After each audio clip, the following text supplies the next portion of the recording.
இன்னைக்கு சாப்பிட்றதுக்காக நேற்றே எல்லாமே செஞ்சு வச்சிட்டோம் சொன்னால் நம்புவீங்களா? பாக்ஸில் எல்லாருக்கும் உனக்கு கைஸ் நேற்று ஈவினிங் பார்த்தீங்கன்னா அம்மாவும் ஒய்ஃபும் சேர்ந்து இன்னைக்கு சாப்பிட்றதுக்காக நிறைய டிஷ்ஷு வந்து ரெடி பண்ணியிருந்தாங்க. அதில் ஒரு டிஷ்ஷு தான் இந்த டிஃப்ரெண்டான பூரி. இந்த பூரி பார்த்தீங்கன்னா வந்து ஒரு மாதத்துக்கு வச்சு சாப்பிடலாம், எதுவுமே ஆகாது. எல்லாரும் கேட்பீங்க இன்னைக்கு சாப்பிட்றது எதுக்கு நேற்றே செஞ்சு வச்சிங்கன்னு. அது வந்து நான் இந்த வீடியோ எண்டிங்கில் சொல்கிறேன் எதுக்குன்னு. இந்த பூரி வந்து ராஜஸ்தானில் காஜான்னு சொல்லுவாங்க. இது வந்து பூரி மாதிரி இருக்காது, நம்ம தட்டு வடை சாப்பிட்ற மாதிரி கிரன்ச்சியாக இருக்கும். அது கூட பார்த்தீங்கன்னா டிஃப்ரெண்டாக அப்பளம் வந்து பொரிச்சு வச்சாங்க. அது மட்டும் இல்லை, எங்கள் ராஜஸ்தான்லேயே ரொம்ப காஸ்ட்லியான காய் தான் செஞ்சாங்க. இந்த காய்க்கு பேர் வந்து பச்சைக்கூட்டம்னு சொல்லுவாங்க. பச்சைக்கூட்டை வந்து 5 காய்கறிங்க சேர்த்து செய்யறது. எப்படியும் நைட்டு 12 மணிக்குள்ள ஒய்ஃபும் அம்மாவும் சேர்ந்து ஏகப்பட்ட டிஷ் இன்னைக்கு சாப்பிட்றதுக்காக நேற்று நைட்டே வந்து செஞ்சு வச்சிட்டாங்க.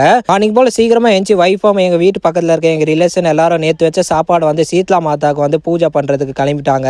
சீத்லா மாதா யாருன்னு கேட்டீங்கன்னா நாங்க கும்பிடுற தெய்வத்துல ஒண்ணு. ரொம்ப வருஷம் முன்னாடி இந்த பூமிக்கு வந்து ஒரு பாட்டி வேஷத்துல வந்தாங்க. அப்படி வந்து பார்த்ததுல அவங்களுக்கு வந்து ஒரு விஷயம் புரிஞ்சிச்சு. அவங்களுக்காக ஒரு தனி கோயில் எதுவுமே இல்லை.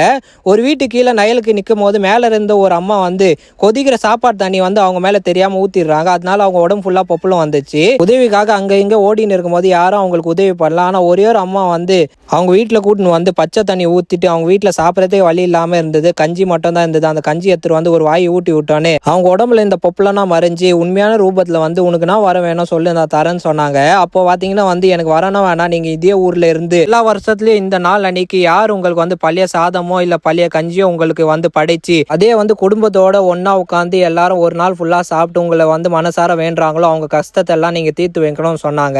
சாப்பிடறதுக்கே வழி இல்லாத குடும்பத்தை ஒரே நிமிஷத்துல பணக்கார ஆக்கிட்டு நீ சொல்ற மாதிரி இனிமேல் நடக்கும்னு சொல்லிட்டு அங்கேயே சிலையா வந்து உட்காந்துட்டாங்க. ஸோ அந்த கல்ச்சர் வந்து இப்போ வரைக்கும் ஃபாலோ பண்ணிட்டு வரோம். அதனால நேற்று வச்ச சாப்பாடு வந்து சீத்லா மாதாக்கு இன்னைக்கு படிச்சுட்டு இன்னைக்கு ஃபுல் டே நாங்கள் வந்து நேற்று வச்ச சாப்பாடு தான் சாப்பிட போறோம்.